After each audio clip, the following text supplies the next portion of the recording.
Bapak Ibu saudara-saudariku, dan bisa kosugi mate yaitu kasugirana budaya apa-apa na pugau tananan patuan dalinasan sehingga dia sungguh terberkati, banyak berkat, banyak kemurahan Tuhan yang diberikan kepadanya. Tetapi ketika dia mati, dia sampai di pintu gerbang surga, bertemu dengan Santo Petrus. Santo Petrus mengatakan, kamu mau kemana? Dia katakan, wah, nah saya ini mau masuk surga, mau menikmati kebahagiaan seperti kebahagiaan di dunia. Tetapi Santo Petrus mengatakan, apa yang sudah kamu buat di dunia ini? Apa perbuatan baikmu? Sehingga itu yang menjadi pegangan bagi kamu masuk surga. Apa yang kamu lakukan? Dia katakan, saya pernah memberikan uang kepada para pengemis. Dia katakan, berapa uang yang kamu berikan? Dia katakan 1.000. Nah, kuamo Santo Petrus lako malaikat Gabriel. Kira kene tu lam buku kapua. Dentong anak kasangan nate pada nama pabengan seng sang sabu. Nah, kuami malaikat Gabriel den. Lalu ditanyakan, apa lagi yang sudah kamu melakukan? Dan juga pertama kolekte, masukkan kolekte sang sabu. Nah, kami Santo Petrus parese ke lam buku kapua. Dia rakato dentongan. Nah, pertama sang sabu. Nah, apa pertama kamu pugau? Apa yang sudah kamu lakukan selain itu? Dia katakan, saya pernah memberikan juga bantuan 1.000 rupiah kepada anak jalanan. Dan diperiksa juga ada. Tapi itu saja yang dilakukan. Lalu Petrus mengatakan, apa yang bisa kita lakukan dengan orang ini? Layakkah dia masuk surga atau bagaimana? Nah, kami malaikat Gabriel susite. Pasudan bang miseng na talong sabu. Kiring laku neraka. Saba, yaman na ito na pugao. Na budak ka kasugiran na. Budak ka ito berkat na bempong matua. Tapi, tayo na bisa bagian di dapat to senga. Terutama to masusa, to kalala, dan lain sebagainya. Jadi, pasudan itu seng na talong sabu. Kiring laku neraka. Nah, ini cerita. Bisa juga menjadi suatu penggambaran bagi kita. Orang kaya ini tidak berpikir akan kehidupan sesudah kematian. Dia hanya berpikir saat ini dia bersenang-senang.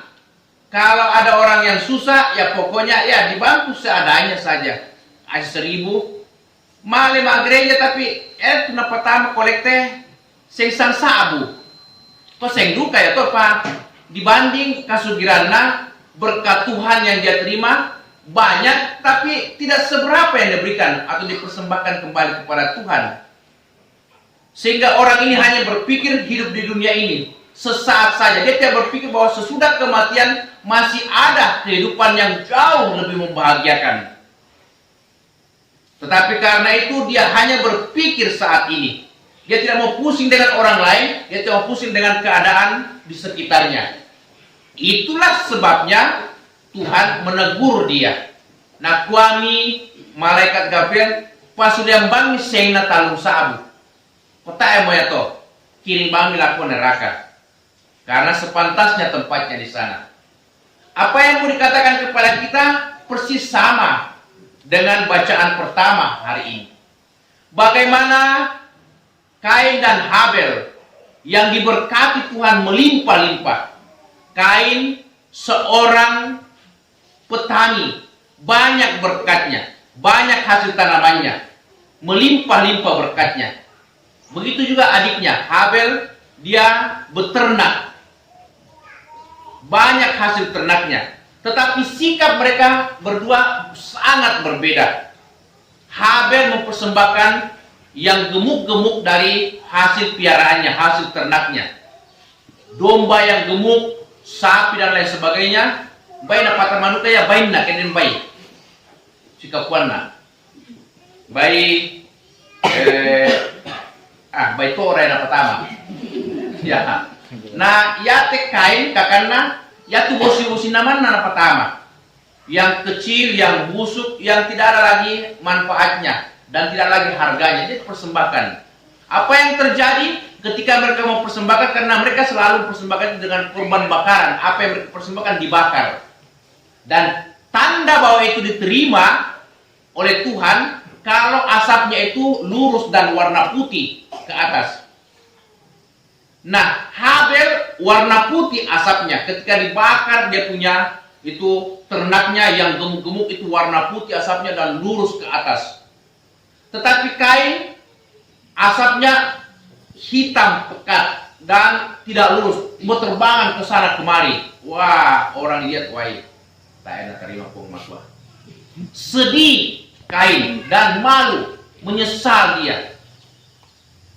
Akhirnya dia mengajak adiknya pergi ke suatu hutan. Dan di hutan itulah dia membunuh adiknya karena rasa iri, jengkel, dan marah kepada adiknya. Sehingga Tuhan mengatakan, Kain, di mana adikmu? Walaupun Kain mengatakan, apakah aku penjaga adikku? Saya tidak tahu di mana adikku, tapi Tuhan tahu bahwa apa yang dilakukan Kain adalah suatu kejahatan. Sehingga dia katakan, tanah yang kau kerjakan itu tidak lagi akan menghasilkan hasil panenan atau buah. Jadi ternyata ketika orang tidak mempersembahkan apa yang terbaik kepada Tuhan, maka kali berikut tak menabengki pematua tu melona atau lebih banyak lagi. Tetapi sebaliknya Habel karena diterima dan memberikan yang terbaik kepada Tuhan, maka terberkati. Kendati Habel mati dibunuh, tetapi arwahnya diterima Tuhan dan langsung menikmati sukacita. Bapak dan Ibu, saudara-saudari, hari ini kita juga bersyukur kepada Tuhan. Karena begitu besar kemurahan Tuhan. Bukan hanya apa yang kita tanam di sawah ataupun di ladang. Apa yang kita pelihara, ternak-ternak kita. Ya, ayam atau kerbau atau babi atau apa saja. Tetapi terlebih bahwa Tuhan memberikan kepada kita kehidupan, kesehatan, relasi dengan keluarga kita baik, relasi dengan umat kita baik. Itu yang perlu kita syukuri. Bahwa Tuhan melimpahkan berkat yang melimpah kepada kita. Dan apa yang Tuhan berikan kepada kita ini adalah suatu kepercayaan yang kita sering sebut amanah, tanggung jawab. Dan karena ini amanah tanggung jawab, maka jangan kita gunakan untuk diri kita sendiri. Apalagi mempergunakan salah untuk hanya memamerkan kebaikan, memamerkan kekayaan kita kepada orang lain, tetapi kita tidak berbuat sesuatu kepada sesama kita yang susah menderita. Dalam bacaan Injil kita mendengarkan bagaimana Yesus menegur orang-orang jahat ketika mereka itu ditempatkan samping kiri dan dibawa ke neraka. Mereka mengatakan, kenapa kami ditempatkan di sini? Yesus mengatakan, ketika aku lapar, kamu tidak memberi aku makanan. Ketika aku haus, kamu tidak memberi aku minuman. Ketika aku orang asing, kamu tidak memberi aku tumpangan. Ketika aku telanjang, kamu tidak memberi aku pakaian.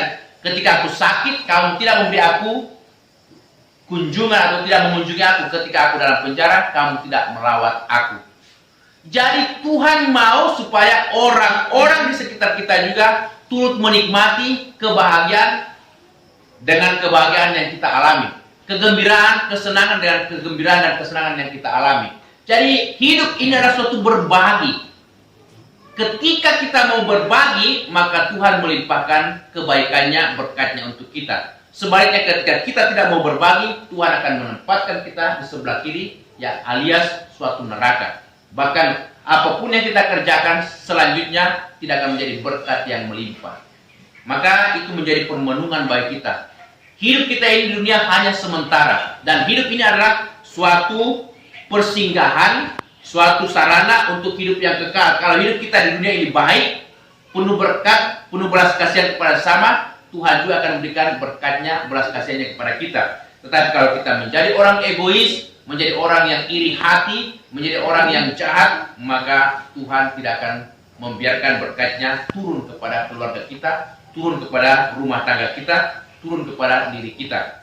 Semoga peristiwa ini membantu kita untuk merenungkan bahwa ternyata hidup kita ini adalah suatu amanah, di mana kita juga mesti mempergunakan waktu kita untuk berbuat baik, untuk bekerja keras dan saling berbagi. Hanya dengan berbagi dan bersyukur, maka kehidupan kita penuh makna dan mendatangkan kebahagiaan serta keselamatan. Semoga kita siap untuk berbagi dan bersyukur kepada Tuhan. Amin.